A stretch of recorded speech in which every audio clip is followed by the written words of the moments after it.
So we're going to start with the torso here, and we're going to put the legs on. First, I got to see which one is the left one and which one's the right one. Looks like this one is the left leg. And, oh, it actually has an L in there, so you can know exactly where it goes. So this one is hollowed out at the bottom, and then it has these little pegs right here. So we just, hang on. I'm going to put that in. That's weird. How is that supposed to work? Because you would think you would just snap it on, but this one is not. It's not going. It's not going in there. Do you twist it? Does it twist? No. Okay. I know I'm not missing any parts, so why isn't his leg?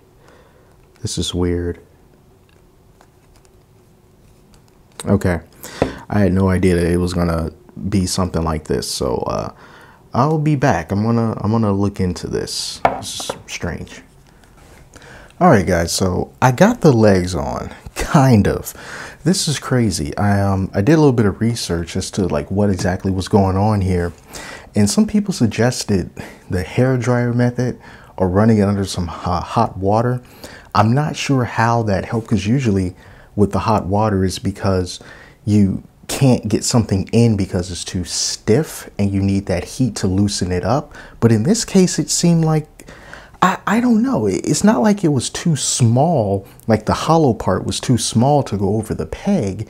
It just seemed like they just weren't connecting, but somehow the hot water managed to work and I got the legs on, but I don't think they're on very good. And I think that they can come apart pretty easily. This is really something. I'll get into it a little bit later. Let's just put the rest of this together. Let's do his arms now. So which one is going to be his left arm and which one is going to be his right arm? I'm just going to put on this right one here. I think it's the right one. Now this one has just a little ball peg. You're probably going to see the legs fall off. Come on. Just, oh man. All right, so this is probably where that heat comes in. So as you can see, you got that really small hole in there, and I'm trying to jam this peg into it. And usually when that's not working, you're going to have to use some heat to do it. Let me just try the other arm first before I apply some heat. I wanted to do all this just live in one take, you know, really quick and really easy. But this is, in my opinion, a really bad impression for a Build-A-Figure. You shouldn't have to go through all this to put a figure together. And I don't want to hear anything about, oh, just use a hair dryer. It's not that big a deal. You shouldn't have to do that.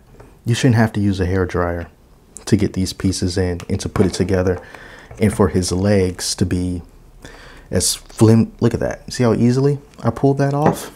Let me see if I can get it back on. It's like you might be able to get it just enough so that it can stay, but then it just falls apart again. All right, I think I got it that time. Nope. So really, right now, I feel like you can kind of forget about doing different poses and stuff with this guy because his legs won't stay on. So I tell you what, this is going to take too much. I'm going to get a hair dryer, warm these up, pop these in, and when he's actually put together, I'll come back and share my thoughts. But yeah, very disappointed.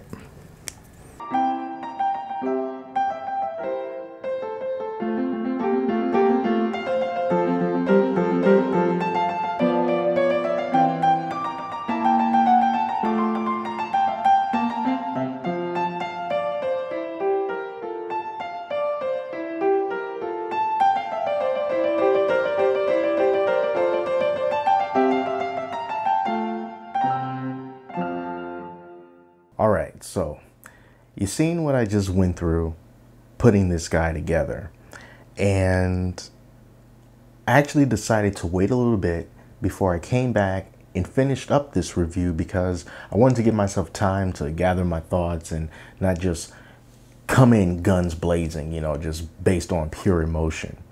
So let me tell you the bad things. Now, the worst thing about this figure is the way that they designed him to be put together.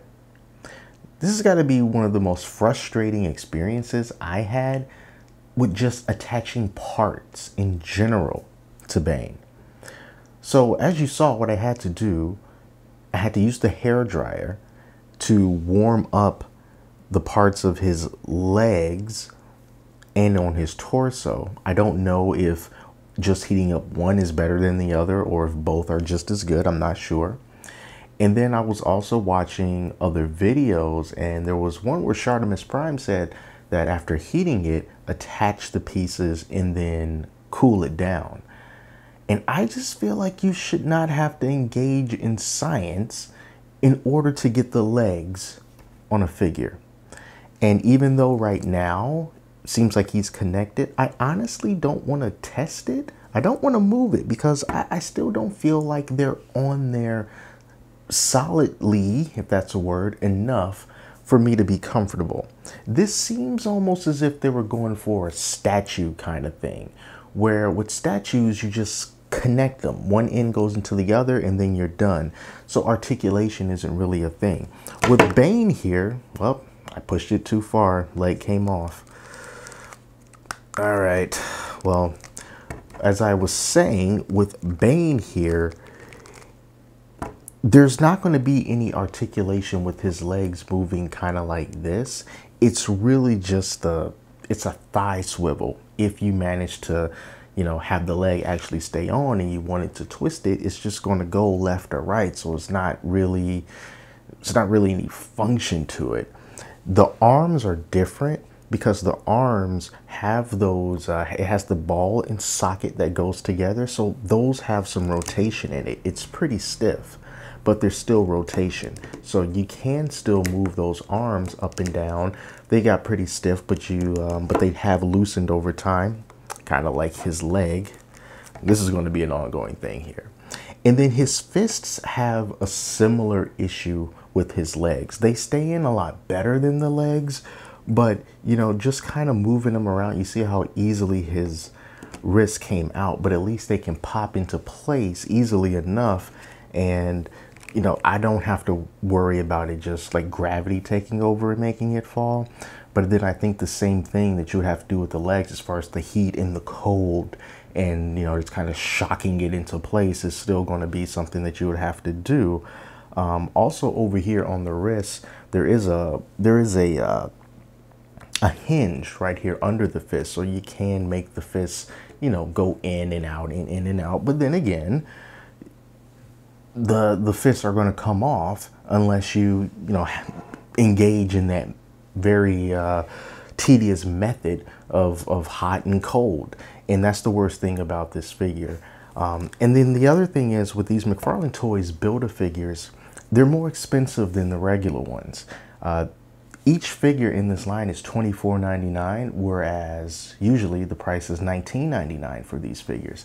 Doesn't matter if it's a regular small figure like Robin, or if it's a big figure like Devastator. It's always $19.99 until you get to the Build-A-Figure wave, and then those are $24.99 because you're paying an extra $5 for each of the pieces that you need in order to get to the Build-A-Figure. So it's not like some other brands where you buy the entire wave and then you kind of get another figure for free because you were incentivized to buy the entire wave. No, with this line, you're paying for that extra figure in $5 increments times 4 figures. So because of that, that's even more reason for the figure to actually, you know, not fall apart and actually be serviceable, because, you know, it's just, it's a broken product basically. Now, that's the worst part of it. The best thing about it is that Bane looks fantastic.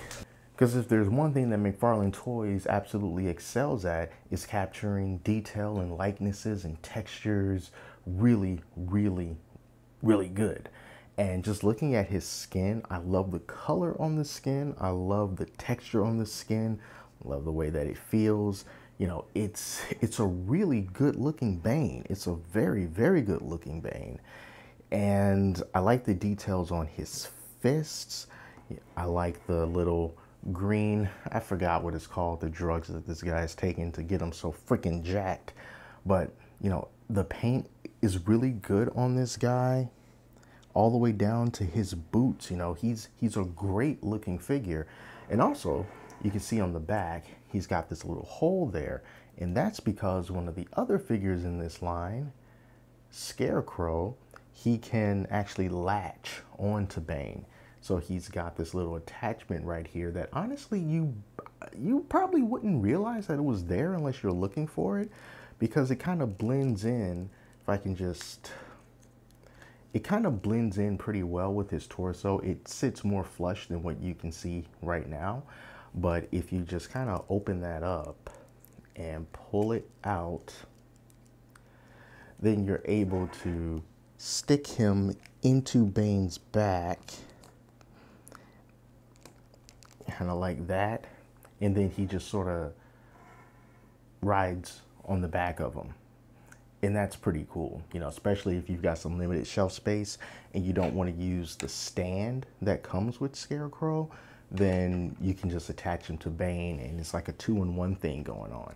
So that's another cool aspect about him.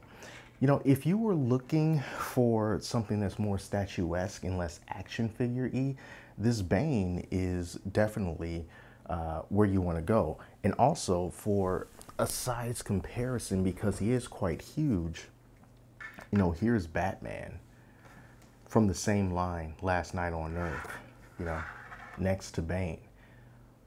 So you can see that height difference, that girth difference, it is huge. And these are not small figures, you know, these are like what, 7 inches? So Bane is pretty massive. And he's a good figure just based on those aesthetics alone. But I really, really hope that McFarlane Toys does not try this same method again with future Build-A-Figures. Just use what's tried and true. Just do the ball in the socket and you stick it in, and then you can move it up and down, and then you got your hinges on it. That works just fine. That's why there's nothing wrong with Bane's arms.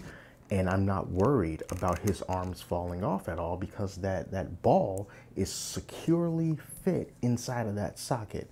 You don't have this weird hollowed out leg piece and a ridge on the waist, and then you gotta get them to, they don't lock together. I don't even know how they were supposed to go together. It's just weird. And I don't know why they decided to go with that. But yeah. If you try to find this guy on the third-party market just by himself, I've seen that prices are kind of ridiculously high for him. Some people want over $100 for him. I would not pay that for this figure. If you're going to do that, just buy the entire wave, and then you can get yourself 4 more figures out of the deal. That's really the best way to go. But if you do want to buy them on a third-party market, you know, definitely do so for less than the price of what it would cost to get all the other 4 figures. Because from what I see right now, those figures are not that difficult to get. If you look around online, you can actually get them from retailers and not third-party sellers. But yeah, that's it. That is those are my thoughts on this Build-A-Figure Bane. And this video definitely went in a much different direction than I was expecting. But anyway, that's it, you guys. Thanks so much for watching. Until next time, I'm Jeremy. Talk to you later.